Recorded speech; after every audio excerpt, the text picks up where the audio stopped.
Haleluya! Amahoro y'Imana abane natwe, amazina ni yayandi Umutoni Sandrine. Ndagushimira wowe ukurikirana uru rubuga, kandi nawe mushya ndagushimira.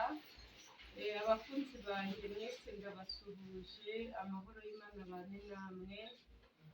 Imana ibagirire neza kuri uru rubuga ubuhanuzi bushya. Imana ibiteho muri byose, ibajye imbere, ihagarare mu byanyu. Jya nkunda kukubwira wowe watangiye umunsi ukabona uremeye shima, kuko hari benshi bashatse kwegura umusaya biranga, wowe wabonye byemeye rero shima. Mbere y'uko dutangira kumva ijambo, tugiye gushima Imana, kuko ushobora gutangira umunsi ugasa n'undi, ariko ibibereye muri uwo munsi ntibise. Ubwo rero wowe wabonye ari amahoro, ushima Imana. Mbere ya byose kadusenge tunashima ko Imana yabanye natwe. Hari benshi bari bafite amafaranga bavuye mu mubiri, urupfu ntiwaruha ruswa. Urupfu ntacyo watanga kugira ngo wongere ubeho. Ushobora gutanga ruswa wakoze ufite nk'ikibazo, ariko urupfu rwo ntiwaruha ruswa. Hariba wageze ahacecekerwa, imirimo yawe ntiguherekeza. Ubwo rero wowe wabonye byemeye, inshuti yanjye, njya nkunda kukubwira shima. Wowe wabonye ari amahoro, reka dusenge Imana tunashima Imana. Mana, turagushimye, turaguhimbaje.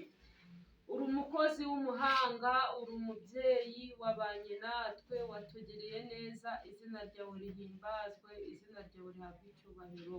Tugiye kumva ijambo ryawe, ntirice mu gutwi kumwe ngo rihinguke mu kundi, ahubwo rishingirize mu mitima yacu. Ndagusabye uha umugisha buri muntu wese urumvira ijambo, mu izina rya Yesu, amen. Dusome kubara 6 umurongo wa 24 kugeza kuri 26. Umutwe w'amagambo uravuga ngo umugisha abatambyi basabira Abisiraheli. Nshuti yanjye, wowe unkurikirana umunsi wa none, ngusabiye umugisha. Wowe uri burebe iyi video, ngusabiye umugisha. Wowe uri kubona ko byanze, ngusabiye umugisha, kubera ko akanwa kacu kararema. Habwa umugisha mu izina rya Yesu. 24. Uwiteka aguhe umugisha, akurinde, aguhe umugisha. Ndawugusabiye mu byo ukora. Nimba hari ibyo ugiyemo, Uwiteka ashyiremo umugisha. Nimba ari akazi kawe, Uwiteka ashyiremo umugisha. Nimba ari ubucuruzi ukora, Uwiteka ashyiremo umugisha. Nimba ari business uri kubona yanze, uri kubona byananiranye, Uwiteka ashyiremo umugisha. Ucyumvira ijambo. Uwiteka akumurikishirize mu maso he, akugirire neza. Uwiteka muri business yawe akumurikishirize mu maso he, bya bindi byose uri kubona byanze akugirire neza.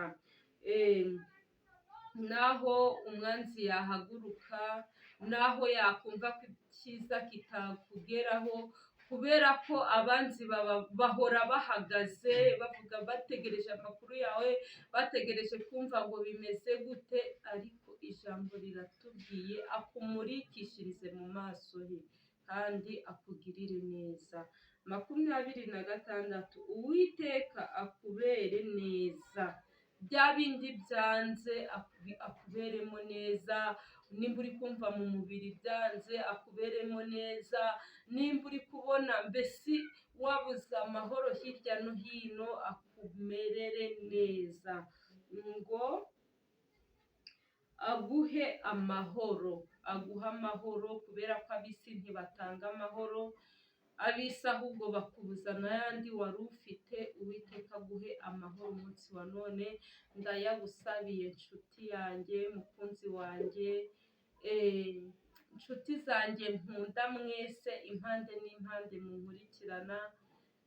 Uwiteka abaha amahoro, kubw'ijambo rye, kuko ni ijambo ry'Imana ribitubwiye ngo aduhe umugisha, ni ijambo ribitubwiye, si umuntu ubivuze, ahubwo wowe mu gitondo ukibyuka ugiye ku kazi, ugiye gukora, ujye usoma iri jambo akumurikishirize mu maso he.